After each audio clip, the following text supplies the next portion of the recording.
Hello, నేను మీ Sesha Rao. America అధ్యక్షుడు Trump స్వర్గానికి నిచ్చెన వేస్తున్నాడు. స్వర్గానికి వెళ్ళాలని ప్రయత్నం చేస్తున్నారు.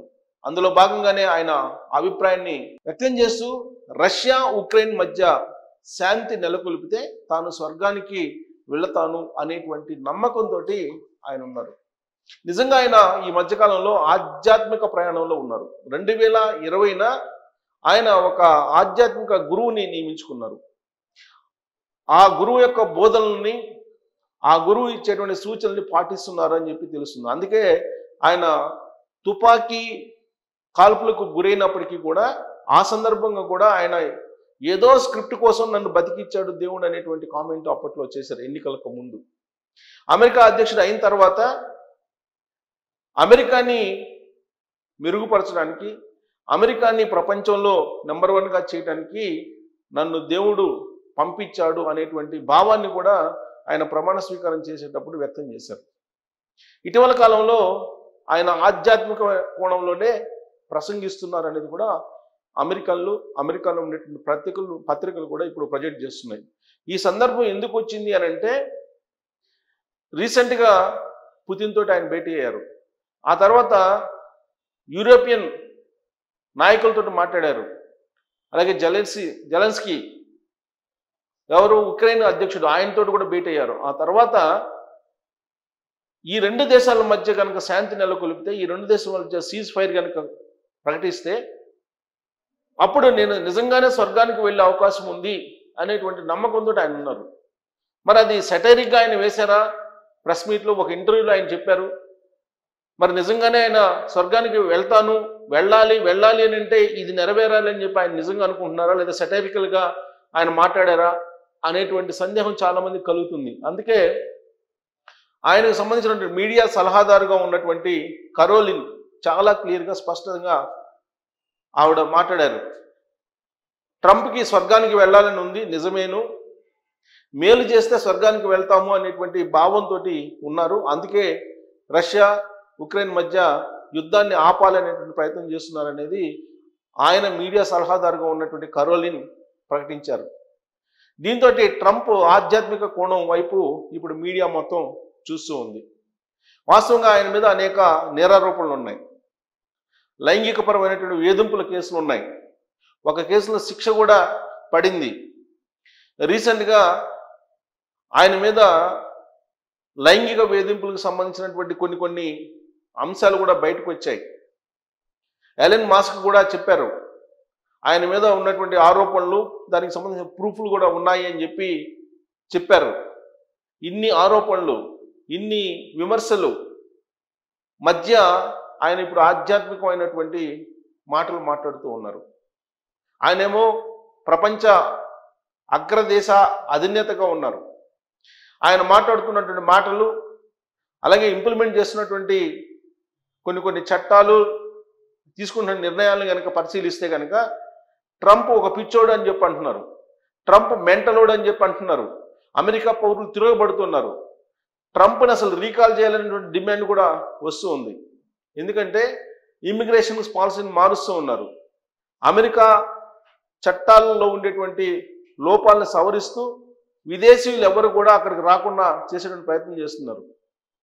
మేక్ అమెరికా గ్రేట్ అగైన్ అనేటువంటి పాలసీని తీసుకున్నారు. ఫస్ట్ అమెరికా అనేటువంటి నినాదాన్ని ఆయన వినిపిస్తూ ఉన్నారు.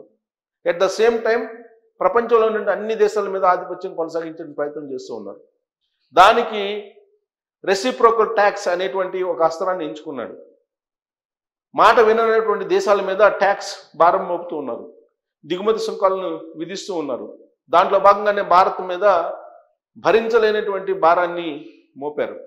దానికి కారణం భారతదేశాన్ని టార్గెట్ చేస్తే రష్యా యుద్ధ విరమణ చేస్తుంది అనేటువంటి నమ్మకం ఆయనకు ఉందని చెప్పి అంతర్జాతీయ మీడియాలో అంతర్జాతీయ దౌత్యవేత్తలు చెప్తున్నటువంటి మాట.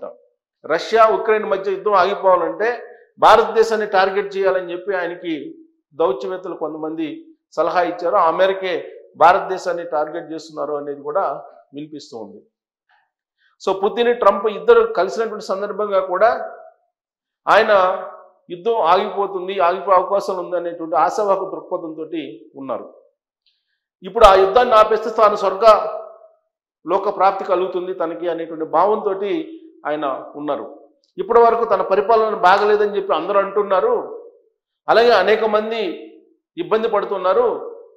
కాబట్టి ఇప్పుడు స్వర్గానికి వెళ్ళేటువంటి వాళ్ళ జాబితాలో తాను చివరిన ఉన్నాను. ఇప్పుడు కనుక ఉక్రెయిన్ రష్యా యుద్ధాన్ని ఆపేస్తే కనుక చివరి నుంచి మొదటికి వచ్చేటువంటి అవకాశం ఉంది, స్వర్గలోక ప్రాప్తి కలిగేటువంటి వాళ్ళ జాబితాలో అనేటువంటి అభిప్రాయాన్ని ప్రెస్ మీట్లో ఆయన వ్యక్తం చేశారు. అమెరికా అధ్యక్షుడి నుంచి ఇలాంటి మాటలు వచ్చాయి అని అంటే మరి ఆయనకి మానసికమైనటువంటి స్థిమితం ఉన్నట్ట, లేదంటే ఆధ్యాత్మిక ప్రయాణం చేస్తున్నటువంటి క్రమంలో అలాంటి వ్యాఖ్యలు వచ్చాయా? అసలు ట్రంప్ ఎందుకు ఆ విధమైనటువంటి ప్రకటన చేశారు అని అంటే రష్యా ఉక్రెయిన్ మధ్య యుద్ధం ఆపడం అనేది అంత ఈజీ కాదు. ఆ రెండు దేశాలు భూభాగాల్ని పంచుకోవాలి. మాస్కో కీవ్ మధ్య చర్చలు కొనసాగుతూ ఉన్నాయి. అక్కడ యూరోపియన్ కంట్రీస్కి యాక్చువల్గా ఉక్రెయిన్ రష్యా మధ్య యుద్ధం ఆగిపోవడం ఇష్టం లేదు. కొన్ని దేశాలకి ఆ రెండు దేశాల మధ్య యుద్ధం ఆగిపోకూడదు అనే భావంతో ఉన్నారు. పైగా పుతిన్ ట్రంప్ ఇద్దరు ముఖాముఖి మాట్లాడుకోవడం కూడా ఇష్టం లేదు. ఉక్రెయిన్కి రష్యాకి మధ్య యుద్ధం ఆపాలంటే ఉక్రెయిన్ ప్రమేయం లేకుండా అమెరికా అధ్యక్షుడు రష్యా అధ్యక్షుడు మాట్లాడుకుంటే ఎలా అనేటువంటి ప్రశ్నలు యూరోపియన్ యూనియన్ నుంచి వచ్చాయి, విమర్శలు. అలాంటి విమర్శల నడుమ ఇప్పుడు యూరోపియన్ యూనియన్ నేతలు అలాగే జెలెన్స్కీ తోటి కూడా మాట్లాడారు, సంప్రదించారు.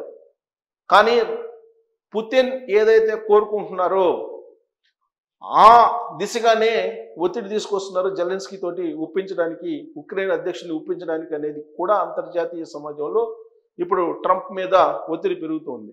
అయినప్పటికీ కూడా నేను యుద్ధాన్ని ఆపుతాను, యుద్ధాన్ని ఆపితేనే నేను స్వర్గానికి వెళ్తాను అనేటువంటి ఒక ఒపీనియన్ తోటి అలాంటి భ్రమంలో ఉన్నారు ట్రంప్. ఇప్పటి వరకు 6 యుద్ధాలను ఆపానని చెప్పి చెప్తూ ఉన్నారు ఆయన.